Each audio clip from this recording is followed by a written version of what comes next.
Last chapter, we determined the wage for the resource of labor. And in this chapter, we're going to look at rent, interest, and profit.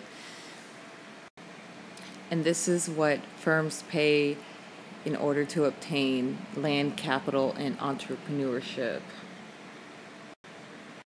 Okay, so economic rent is the price paid for the use of land and other resources that are fixed in total supply. So here, we're going to assume that supply is perfectly inelastic because there's only so much of a resource. In this case, we're going to look at land that is available. So if you go to the city of Manhattan, there's a fixed supply of land. There's no way to grow the land in Manhattan. The supply of land there is perfectly inelastic. So because of this, what determines economic rent for land would be any change in demand. And the economic rents received are considered what we call surplus payments. And this is because these payments don't have any effect on the total supply of land. Economic rent from the use of land does not increase land supply, nor does it decrease land supply.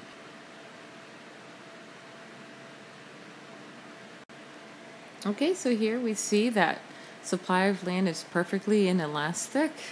So it's vertical, meaning that any changes in land rents do not affect the quantity of land.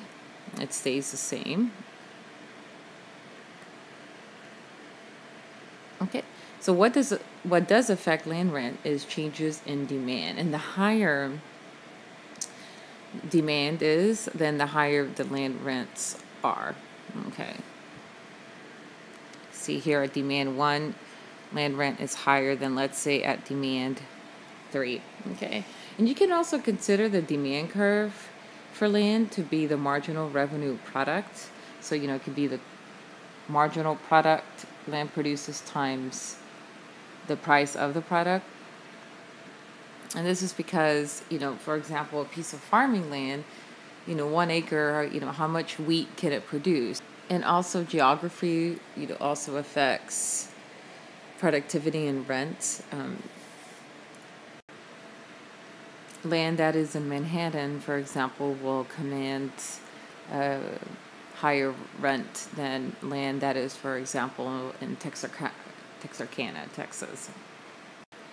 Land that has a natural resource on it will command higher rent than land that doesn't have any resources and, let's say, is in a desert. Some people will argue that in order to be fair, that government should own all of the land and rent it out. That way the rent payments go to the government and they can use it as their revenue to provide social services. And others will argue that land should be privatized. So whoever values the use of the land the most will be the ones willing to pay the higher economic rent for use of the land. And those who don't value the land as much, then therefore will not buy and own land. Okay, in the 1800s, as the population grew, landowners were earning very good income from renting out their land to other individuals, and other people felt this was unfair and called for the incomes to be taxed. So this led to Henry George's proposal of a single tax movement. And this is where the value of land should be subject to a tax, and all other taxes should be eliminated. And going further, the basis of this is that since the land is inelastic, that a tax on land wouldn't cause owners of the land to sell their land. They'll still pay it, even if it reduces their rental income. Some rental income would be better than no rental income. Also, it wouldn't affect the productivity of the land. And so enough money would be raised, like I said earlier, that other taxes could be eliminated. So, of course, this had its criticism. One criticism is that, the way the government has been spending the last few decades, that a tax on land wouldn't be enough to cover all government spending. And also, since land is in reality bought and sold, that newer owners that just paid a high price for the price of that land would be hit with a high tax, and it wouldn't be fair. Most income payments consist of rent, but also wages, profits, and interest. And so it's kind of hard to separate how much of that income payment is just from rent as well. Also, others would say that, it's not fair that landowners get taxed, but then someone who has inherited some money or inherited stocks that pay money doesn't get taxed because that money wasn't necessarily, for example, earned. Okay, so interest rates are, very simply put, the price that is paid for the use of money. Okay, so money itself is not a resource. We cannot use coins and dollar bills to produce any goods directly. Borrowers value money because of the purchasing power of money. Money can buy their capital goods or buy their land that they need in order to produce goods and services. So interest rates are stated as a percentage. It makes it a lot easier to compare the interest paid on different loan amounts, and also it just is easier for reference. It's easier to say, oh, it's 10% interest a year versus, oh, it earns $10,290.61 interest per year. Okay. Also, interest rate is what determines interest income. And so interest income is the income earned by providing capital to firms. So if a household provides capital to a firm, then the interest rate determines the interest income of the household. So if a household lends a firm $10,000 at 10% interest, then their interest income for that year will be $1,000. And interest rates all differ because they carry different amounts of risk, different maturity terms, loan sizes, and different levels of taxability. So let's start with risk. There are certain factors that assess the ability for a borrower to pay back their loan. And the less likely they are to pay back the loan, the riskier the borrower is. Okay, the higher risk that loan to the borrower is.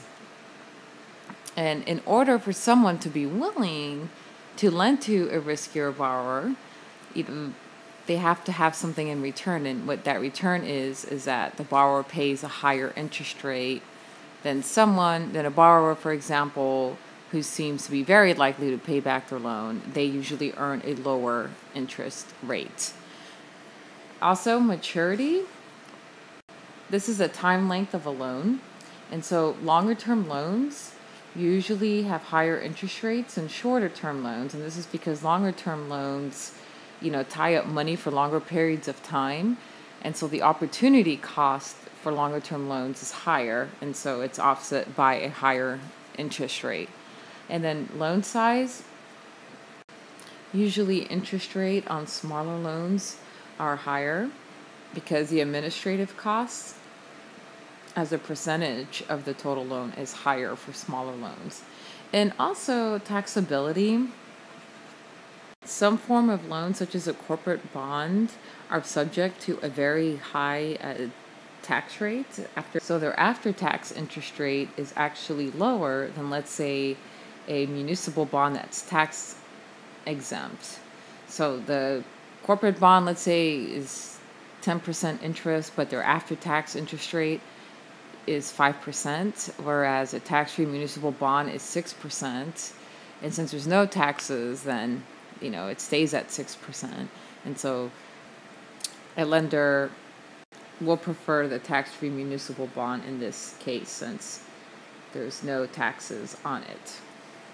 Okay, so just to recap the loanable funds market, on the vertical axis will be interest rate, and just to make life simple, for borrowers, this is the interest rate they pay to borrow money. For savers, this is the interest rate they earn to save money. It's the same rate, even though in reality, savers earn a lower interest rate and borrowers pay a higher interest rate, and the difference goes as profit to the bank, or as revenue to the bank, rather.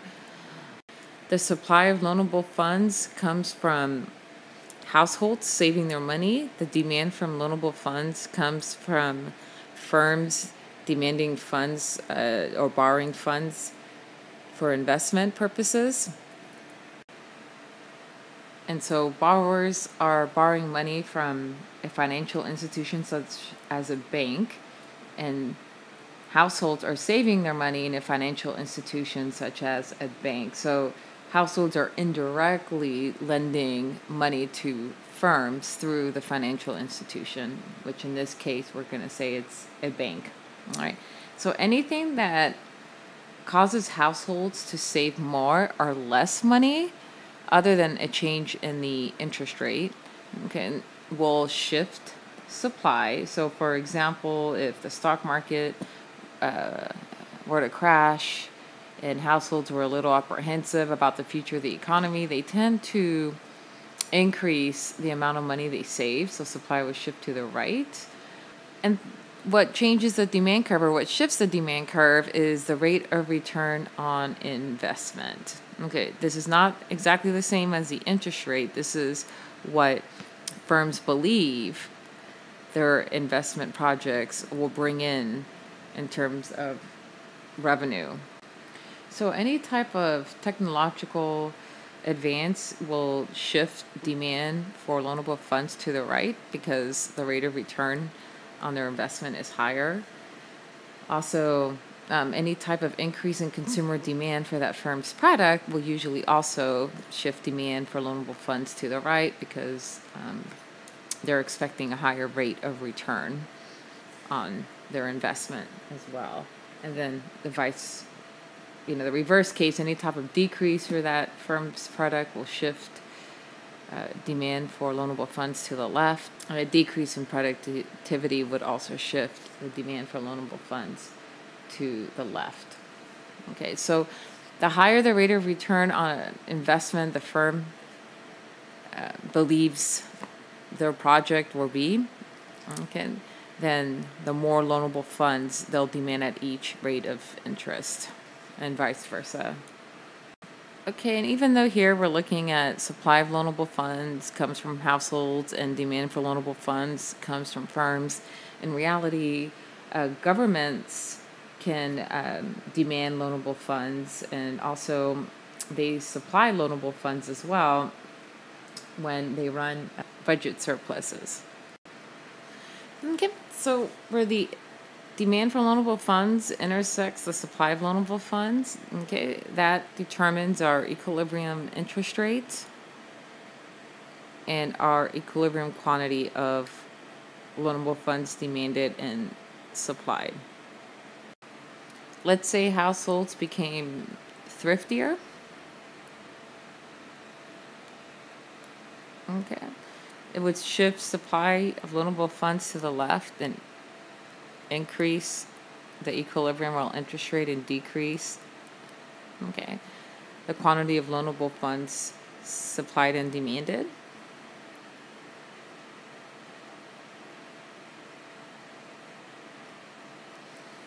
And let's say for whatever reason demand for loanable funds increase. Let's say the firm has an increase in productivity, so they expect a higher rate of return on their investment.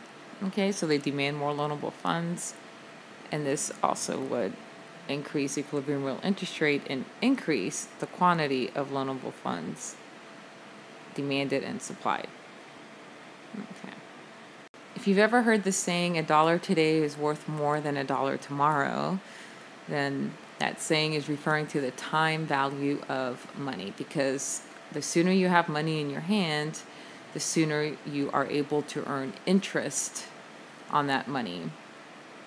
And the beautiful thing about earning interest on money that's invested or saved is that interest compounds itself. In other words, interest is being earned on previously earned interest. So, for example, you put $1,000 in an interest-bearing account. Let's say it's 10%. So, in a year, you have your original 1,000 plus the $100 you earned in interest, and you keep your money in for another year. So you're earning 10% interest, not only on your original $1,000 that you put in, but also on the $100 interest that you accrued from the first year. So you're earning interest on previously earned interest. Okay. And time value of money is a very important concept that helps firms decide on whether or not to, for example, keep their money in savings or to go ahead and spend it on a new investment project. And we look at future value and present value to help make these decisions. So future value, okay, is you have a certain amount of money today and you want to know in a certain time period from now how much that money will be worth. Okay. And so the formula for future value is, future value equals present value 1 plus the interest rate. This will be in decimal form, to the t power. T is the number, or is the time period in denoted in years. Okay, so if it's 5 years, then t will be 5. And if we rearrange this, we can get present value, and that's future value divided by 1 plus I, again, okay, the interest rate's in decimal form, to the t power. T is the length of time in years. Okay, so present value. Okay, so that song that, I want to be a billionaire so freaking bad. I know it's kind of old now, but every time I would hear that song, I would think, oh, present value. Okay, if I want to be a billionaire so freaking bad, let's say in 10 years, and the interest rate is 5%, then how much money would I need to put in the bank today at 5% in order to be a billionaire in 10 years? Or how much money would I need to put in a project that pays, let's say, 10% in order to be a billionaire in 10 years? Okay, so we can see how leaving your money either in an interest-bearing project or in an interest-bearing savings account, the longer you leave your money invested, whether it's a savings account or in a project, the higher the end period value is. And we also see the effect of compounding. So it's $1,000. Interest in this case is 10%. Okay, so the interest earned the first year is $100, and you end up with $1,100, the original amount plus 100% interest. Year 2, you're earning interest on previously earned interest, so the compounding effect is here. So you're earning 10% on $1,100. The total interest earned is $210. Okay, so you had the interest earned from year 1 over here, and then the interest earned in year 2. Okay, so your end period is $1,210, and then in year 3, okay, again, you're earning 10% interest. Your end amount is $1,331. 1,000 of that was your original value, beginning value, and then $331 of that is your interest. Okay, so you can see that every year we're not just earning $100 interest from our original amount, we're earning interest on the original amount plus previously earned interest. So it creates larger changes, or the longer you have your money in some type of place where it's earning interest, then the larger the changes in end period value will be because of the compounding effect and the time effect.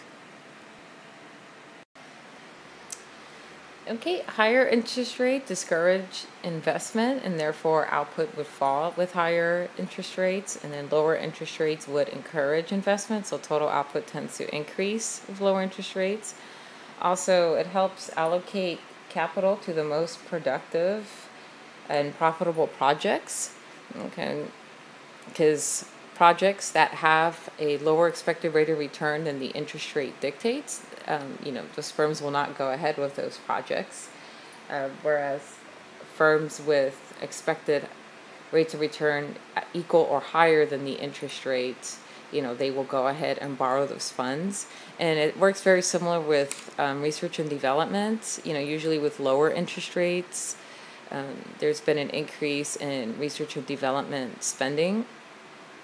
And then with higher interest rates, there's been a decrease. And once again, it's because, R&D spending is done with the expected rate of return in mind. And if the expected rate of return is higher than the interest rate, then the firm will commence with R&D spending. But if their expected rate of return is below, then they will not commence with the spending. And so lower interest rates encourage higher levels of research and development spending. Nominal and real interest rates. Okay, so nominal rates are real interest rates plus inflation. Okay.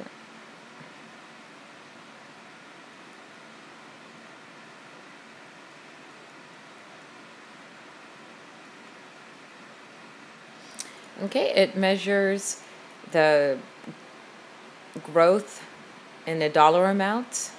So, for example, $1,000 loan has 10% interest, and the lender will earn $100 in interest, and at the end of the term have a total of $1,100. So their original amount grew by $100. Real interest rates,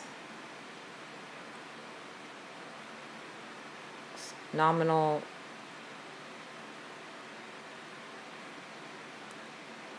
minus inflation. Okay, so what real interest rate measures is the growth in purchasing power of the interest income.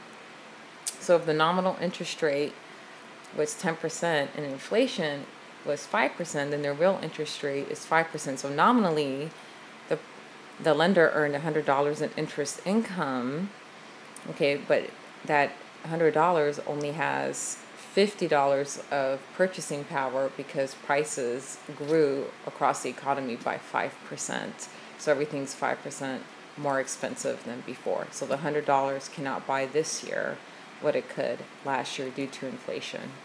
All right, an application here is usury laws. Usury means extremely high interest.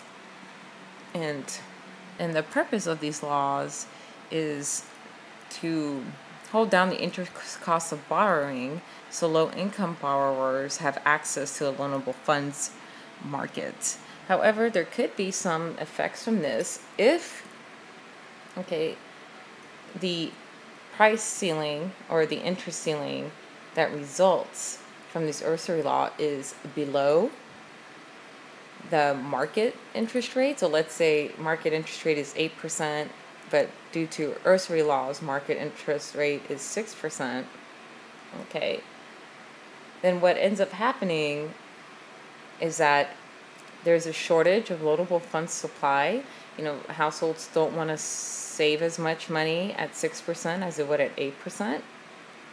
Okay. And then there's a surplus of people demanding loanable funds at 6%. And so the market here is not in equilibrium. And since there's only a certain amount of loanable funds supplied, usually the people that will get the loanable funds are the most creditworthy. So it kind of defeats the purpose of helping low-income borrowers because they're usually seen as riskier. So it defeats the purpose of low-income borrowers gaining access to loans with good interest rates, and so they may go to a loan shark and get charged very high interest rates. Also, it creates gainers and losers. Lenders are losers because they receive a lower interest income than they would if the free markets were to dictate the interest rate. So, instead of earning 8% on interest income, they're earning 6%. And borrowers, if they're one of the few that gets access to the supply of loanable funds, they gain because they're paying a lower rate to borrow money than they would otherwise. And also it creates inefficiency. Again, it leaves a shortage of loanable funds supplied and a surplus of people demanding loanable funds. So, more productive projects may not get funded because less productive projects got access to the supply of loanable funds first. Okay, so if we look at Hungary's short-term interest rate, this is what they charge for a 3-month loan. It's almost 6% versus, let's say, Switzerland's, which looks like it's more like 0.1.2%. A lot of the difference has to do with different inflation rates in these countries and also different monetary policies by the central banks and default risk. So, borrowers in South Africa, it's a lower income country, same with Hungary compared to Switzerland, and so there's a higher risk that the borrowers may default. Okay, so economic profit includes explicit costs and implicit costs. So again, explicit costs require an outlay of money. So, the money paid for new capital for land, for resources. And then implicit costs are costs that do not require an outlay of money. So this would include the opportunity cost of resources such as labor or land. If I quit my job to, again, open up my own bakery, then the opportunity cost of that, the implicit cost would be my salary that I was making, teaching. Or also if I decide to use my own land for my bakery, the opportunity cost of that would be the income I would have earned had I rented it out. Okay, so pure profit is total revenue minus explicit and implicit costs. Okay, let's talk a little bit about entrepreneurship and profit. Okay, the entrepreneur is responsible for the idea of, to provide a good or a service, and then they gather the resources and land, labor, and capital needed to produce that good or provide the service. Okay. They also decide whether to develop new products or new production processes or to provide new services and how to do so. And they also personally bear the financial risks associated, if the success and failure of their firms, if, the good side is if their firm does extremely well. Imagine, for example, Bill Gates with Microsoft or Steve Jobs with Apple. Okay, then they get paid very handsomely for that. But if it doesn't do so well, then they bear the financial risk of the firm going under, and it can be very devastating. Okay, so entrepreneurs must earn a normal profit in order to keep supplying their entrepreneurship ability. The normal profit is essentially accounting profit, at which a firm generates an economic profit of zero after they pay for the entrepreneur's ability. Okay, the entrepreneur take insurable risk and uninsurable risk. So insurable risks are risks that they can buy insurance for. So, in case of a fire or flood or tornado, etc. And uninsurable risks are risks that there's no insurance for, and so therefore the entrepreneur fully bears this risk. So change in the economic environment, if there's a recession and it reduces the sales, there's no insurance for that. Any losses the firm bears, the entrepreneur has to bear as well. The structure of the economy may change. If the entrepreneur startup was selling cassette tapes and they didn't keep up with the times, then we see now that even CDs are becoming more obsolete. Everyone's going to streaming music, so the loss in demand for cassette tapes causes a huge decrease in sales, and again, that's borne by the entrepreneur. Any type of changes in government policy, any type of deregulation, that could help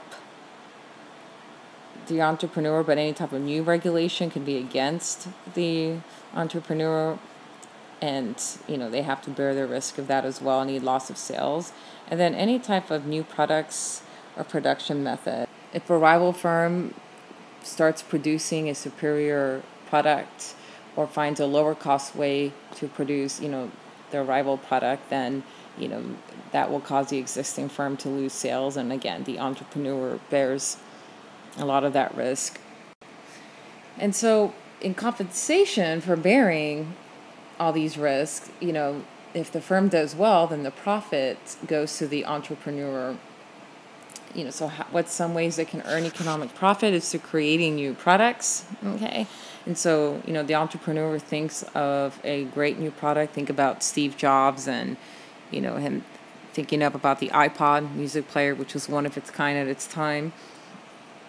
The sales from that go to the entrepreneur. Any type of way to reduce production costs, okay? The cost savings increase economic profit, and again, that goes to the entrepreneur. Or if they find a way to maintain a profitable monopoly in that product, and so usually monopolies do earn profits, and again, that would go to the entrepreneur.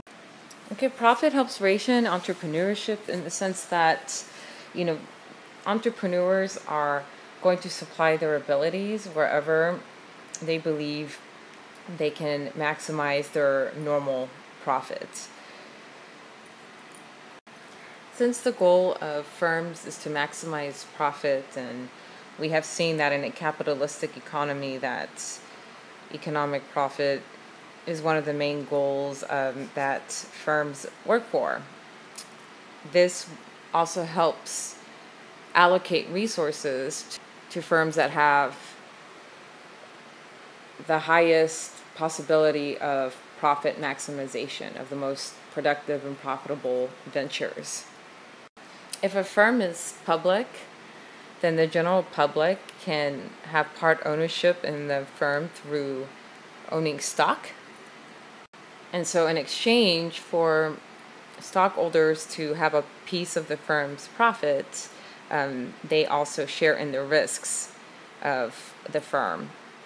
So, if the stock goes up, then, part of the corporate stockholders, share in the increased profits. But if the stock goes down, then the loss is also borne and spread out among the corporate stockholders as well. So this helps spread risk around. So in a case like Enron, if there are accounting scandals that were uncovered and realized the firm was in trouble, anyone who owned Enron stock eventually lost all of their money there. All right, this concludes chapter 16.